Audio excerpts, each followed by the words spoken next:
नमस्कार दोस्तों। ये चैप्टर 1 है। इस पे हम लोग डिस्कस करेंगे इंट्रोडक्शन टू आरटीआई। आरटीआई होता क्या है। तो सबसे पहले हम लोग देखते हैं कि हम लोग जो रोज़मर्रा की जो काम होता है उसमें हमें अपने गांव शहर या सरकारी दफ्तर या कोई भी जानकारी चाहिए होती है तो आरटीआई हमारी उसमें मदद करता है। आरटीआई एक्ट है क्या? आरटीआई जो है वो एक एक्ट है, 2005 का एक कानून है जो हर नागरिक को सरकारी डिपार्टमेंट से जानकारी मांगने का अधिकार देता है। कुछ लिमिटेशंस है इसमें, जैसे प्राइवेट सेक्टर्स का जानकारी इसमें नहीं लिया जा सकता, और सिर्फ सरकारी और जो भी पब्लिक फंडेड ऑर्गेनाइजेशंस हैं, जैसे कि एनजीओज हो गए, सरकारी कंपनीज हो गए, पीएसयूज हो गए, यहाँ से हम लोग कोई भी जानकारी ले सकते हैं। तो ये एक चैप्टर वाइज मैंने सेपरेट करके ये वीडियोस को बनाया है। आप देखते जाएंगे और टाइम टू टाइम 10 से 12 चैप्टर्स में हम लोग टोटल जो है उसको कवर कर लेंगे, शुरू से अंत तक जो है स्टेप बाय स्टेप कैसे आरटीआई फाइल किया जाता है, कौन करता है। इवन मैं आपको आरटीआई फाइल करके भी दिखाऊंगा। उसका जो भी टोटल प्रोसेस है वो जान लेने में, शुरू में ही जान करके करने में अच्छा रहता है। तो चलिए शुरू करते हैं। सबसे पहले देखते हैं कि हु कैन फाइल आरटीआई।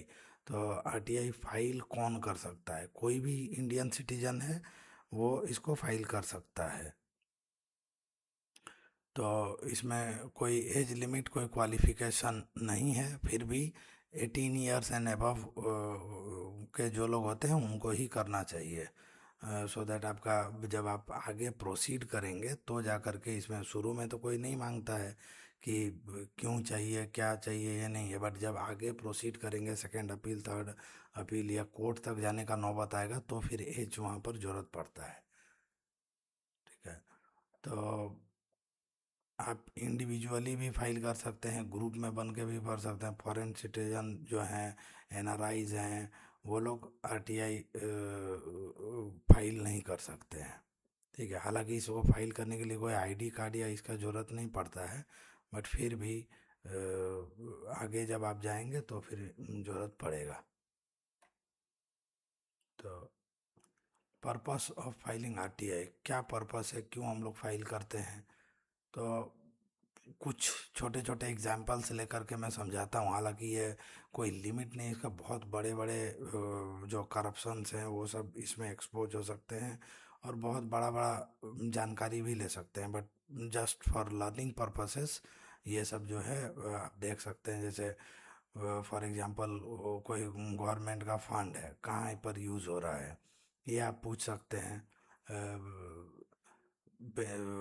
कोई भी वेलफेयर स्कीम्स है, उसमें कौन कौन सा बेनिफिशरीज हुए हैं वो पता कर सकते हैं। तो कोई भी लोकल डेवलपमेंट प्रोजेक्ट्स है, जैसे रोड, वाटर टैंक, स्कूल्स, ये सब सब जो भी गवर्नमेंट के अंडर में आता है वो सब का आप जानकारी ले सकते हैं कि कितना फंड इसमें एलोकेट हुआ, टेंडर का प्रोसेस क्या था, टेंडर कैसे दिया गया, वो एक्चुअल में बना है कि नहीं बना है, ये सारा चीज़ें आप देख सकते हैं। तो कहीं रिक्रूटमेंट्स है, ट्रांसफ़र्स है, प्रमोशन है गवर्नमेंट ऑफिसेस में, इन सब का जगह पर ही करप्शन और धांधली का जगह बनता है। तो इन सब चीज़ों को आरटीआई के जरिए आप डिमांड कर सकते हैं। कहीं आपको अगर लग रहा है कि आपकी लोकेलिटीज़ में कहीं कुछ गड़बड़ है तो आप आरटीआई का यूज़ करके उसका इंफॉर्मेशन ले सकते हैं। अब सिर्फ इंफॉर्मेशन मिल जाने से तो कुछ होता नहीं है। इंफॉर्मेशन के बाद, लेकिन इंफॉर्मेशन बहुत बड़ा हथियार होता है। जब आपके पास में एक गवर्नमेंट सर्टिफाइड इंफॉर्मेशन है तो आप आगे प्रोसीड कर सकते हैं उसके लिए कि क्यों इसके ऊपर, जहां आपको लगता है कि नहीं कोई गड़बड़ी है। फॉर एग्जांपल कहीं पर आपने मांग दिया अपने लोकल किसी गवर्नमेंट ऑफिस से कि यहाँ का क्या क्या प्रोजेक्ट्स हुआ है उसे मुझे डिटेल दीजिए। फॉर एग्जांपल आपके घर के सामने से बताया गया कि एक 500 मीटर का एक रोड बना है यहाँ पर, और एक्चुअल में वो एग्जिस्ट ही नहीं करता है। तो आप जब देखेंगे कि ऑन रिकॉर्ड्स आपको बता रहे हैं कि यहाँ पर एक रोड बना है, तो फिर वो इन्फॉर्मेशन को लेकर के आप आगे प्रोसीड कर सकते हैं, कंप्लेंट फाइल कर सकते हैं, इंक्वायरी बैठा सकते हैं। तो इंफॉर्मेशन जो है पहला स्टेप है किसी भी करप्शन को उजागर करने के लिए। तो यही इसका पर्पस होता है। एग्जाम्पल्स ऑफ आरटीआई यूज़ कहाँ पर यूज़ करते हैं, जैसे कि आप मान के चलो कि आपने राशन कार्ड होल्डर्स कितना है आपके पंचायत में या आपके ब्लॉक में, वो पूछ सकते हैं।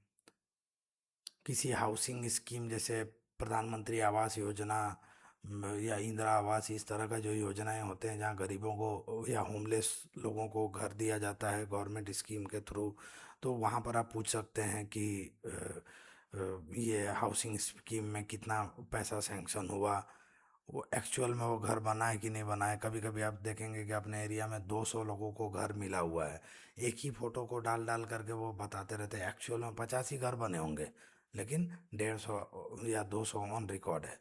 तो ये एक्चुअल में वेरीफाई किया जा सकता है, क्योंकि जो भी लोकेलिटीज़ में होते हैं उन्हीं को एक्चुअल में पता होता है कि ये चीज़ एक्चुअल में हुआ है कि नहीं हुआ है। तो कॉन्ट्रैक्टर डिटेल्स भी मांग सकते हैं कि किस कॉन्ट्रैक्टर ने ये काम किया है। स्कॉलरशिप और सब्सिडीज जो दिए जाते हैं उनका सही से बेनिफिशरी को मिला है या नहीं मिला है वो पता कर सकते हैं।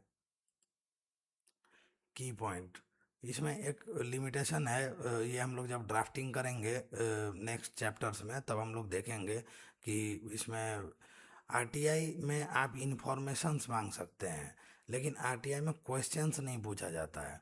हालांकि इसका बहुत ही डीप मीनिंग है, धीरे धीरे जब आप आगे चैप्टर्स देखेंगे, हम लोग प्रैक्टिस करेंगे तो वो चीज़ समझ जाएंगे कि कोई ओपिनियन या कोई डिसीजन नहीं मांग सकते हैं या कोई क्वेश्चन नहीं पूछ सकते हैं कि ये मेरे एरिया में ये रोड क्यों नहीं है।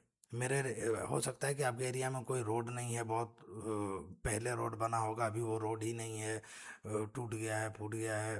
तो आप ये नहीं पूछ सकते कि यहाँ पर ये डेवलपमेंट क्यों नहीं हुआ, यहाँ पर लाइट्स क्यों नहीं है मेरे गांव में, ये नहीं पूछ सकते। ये क्योंकि पॉलिसी लेवल डिसीजंस होता है तो इसको आप ऐसा क्वेश्चन नहीं कर सकते। आप ये पूछ सकते हैं कि यहाँ पर रोड क्या, कौन कौन सा रोड बना है, किसके ऊपर में यहाँ पर लाइट्स वगैरह कुछ सैंक्शन हुआ है क्या, ये आप पूछ सकते हैं। बट क्यों नहीं लगा है, क्यों नहीं लगा है, ये नहीं पूछ सकते। रिकॉर्ड्स और डॉक्यूमेंट्स ही आप मांग सकते हैं। ठीक है। तो टेक अवे इसमें यही है कि कंक्लूजन यही है कि कोई भी